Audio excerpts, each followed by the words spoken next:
قصة محاربات الأمازون.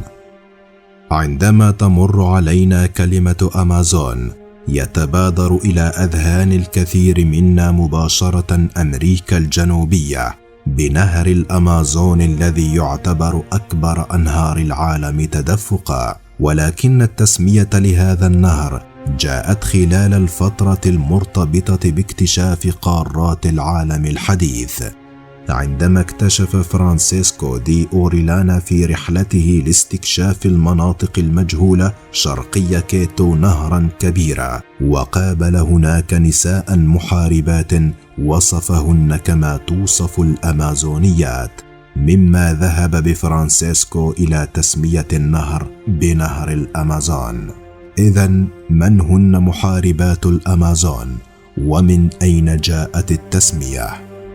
نرحب بآرائكم ومقترحاتكم التي تتوافق مع سياسة قناتنا فيما هو مرتبط بالمواضيع التي من الممكن أن نعرضها عليكم.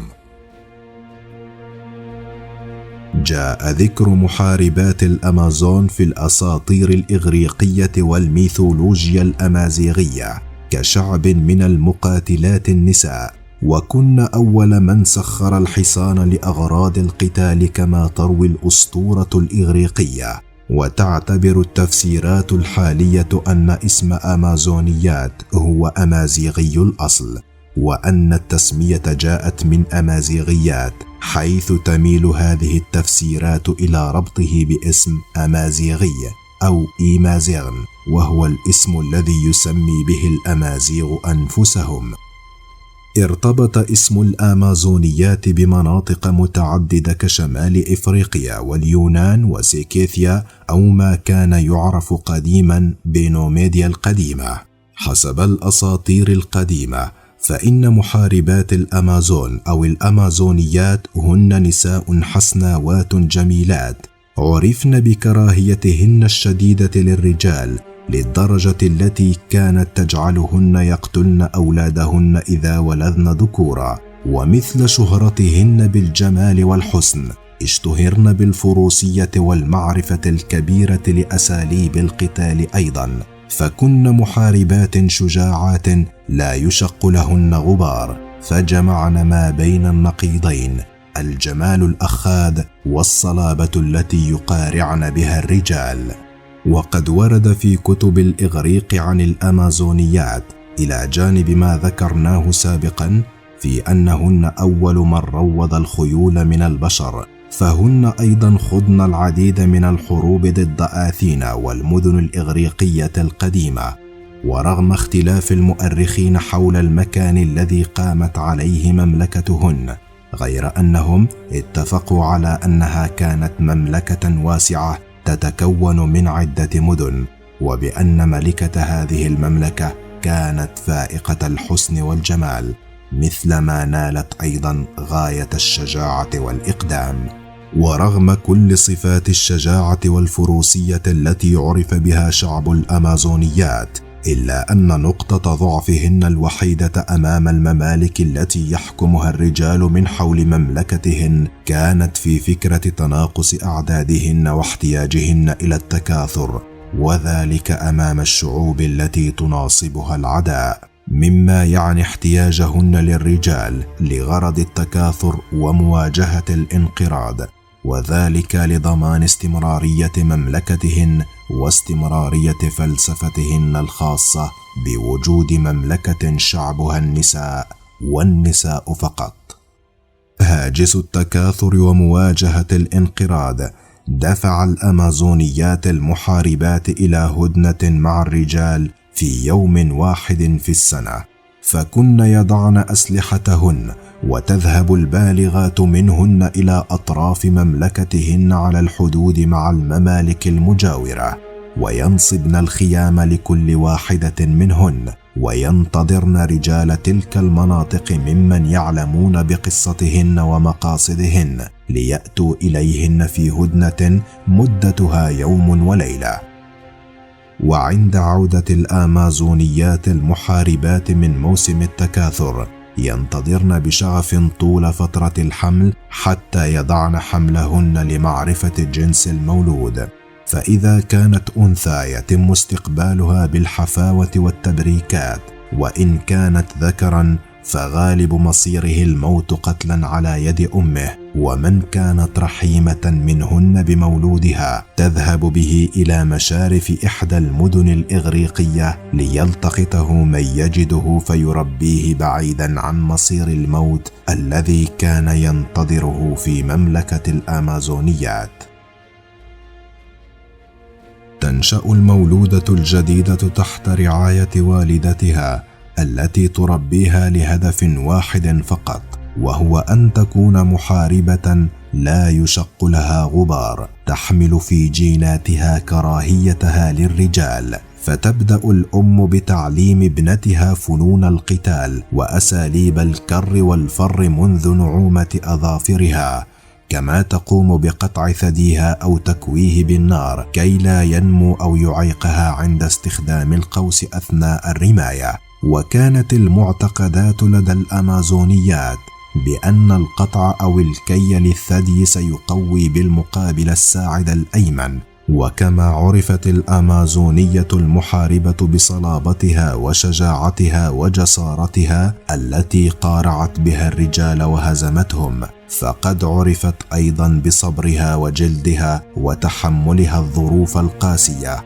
والتي قد لا يتحملها الرجال. فمن عجائب ما تم ذكره في الأساطير الإغريقية بأن الأمازونية بإمكانها عند الضرورة أن تبقى فوق صهوة جوادها لعدة أيام دون أن تترجل من على صهوة الحصان، ويكون طعامها وشرابها الوحيد هو دم حصانها الذي تمتطيه، وذلك من خلال جرح صغير تشقه في رقبة الحصان وتمتص الدم من خلاله.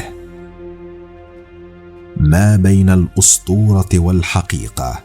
رغم أن الحديث عن المحاربات الأمازونيات يعتبر في نظر الكثيرين لا يعدو كونه أسطورة من الأساطير والخرافات القديمة، لكن وجود الكثير من الكتابات والرسوم والنقوش في تراث الكثير من الأمم والشعوب القديمة تضع حدا لهذه الأقاويل، مما دفع بعض الباحثين والمؤرخين إلى الاعتقاد بوجود بعض الجذور التاريخية الحقيقية لهذه الأسطورة، كتلك المنحوتات الإغريقية التي صورت المعارك بين الإغريق ومحاربات الأمازون، وبعض التماثيل التي صورت بعض محاربات الأمازون كتمثال لمقاتلتي أمازون واحدة اسمها أمازون والأخرى اسمها آخيلا. وهناك نظريات حول حقيقة أسطورة المحاربات الأمازونيات تزعم بأن جزيرة كريت اليونانية هي الموطن الحقيقي للأسطورة، وأنها ظهرت في الحقبة التاريخية التي تعرف بالمينوسية، والتي امتدت على الجزيرة منذ الألف الثالث حتى منتصف الألف الثاني قبل الميلاد. ورغم أن العلماء لم يستطيعوا إلى يومنا هذا فك رموز الكتابة المينوسية، إلا أن ما تم العثور عليه من آثار تلك الحقبة التاريخية كشفت عن مجتمع تقوده النساء، أو على الأقل يتساوى فيه الرجال مع النساء على حد سواء. فالجداريات والنقوش داخل بيوت وقصور المينوسيين أظهرت الرجال والنساء وهم يتشاركون في الألعاب الرياضية، كما أن آلهة المينوسيين كانت جميعها أنثوية، مما يعكس جليا بأن النساء كانت لهن اليد العليا في أمور الدين والدنيا في ذلك المجتمع الغامض الذي تعتبر لوحاته ونقوشه من أجمل ما وجد من الآثار في حوض البحر الأبيض المتوسط. وهناك نظريات حاولت التبرير لتلك الأسطورة بمنطق غريب أو أشد غرابة، كتلك التي تقول بأن طبقة الكاهنات في المعابد هي مصدر هذه الأسطورة، حيث كانت الطبقة تشكل مجتمعا نسويا خاصا له طقوسه وقوانينه، بعيدا عن أسطورة الرجل وهيمنته، والتي تقول بأن الأسطورة ناشئة عن الشذوذ الجنسي الذي اشتهر به الإغريق، أسطورة المحاربات الأمازونيات تم الاقتباس منها في كثير من الأفلام السينمائية والتلفزيون، مثل مسلسل المحاربة زينة، والذي عرض في تسعينيات القرن الماضي، والذي تدور قصته حول محاربة قديمة تخوض العديد من المعارك والمغامرات الأسطورية لأجل الخير.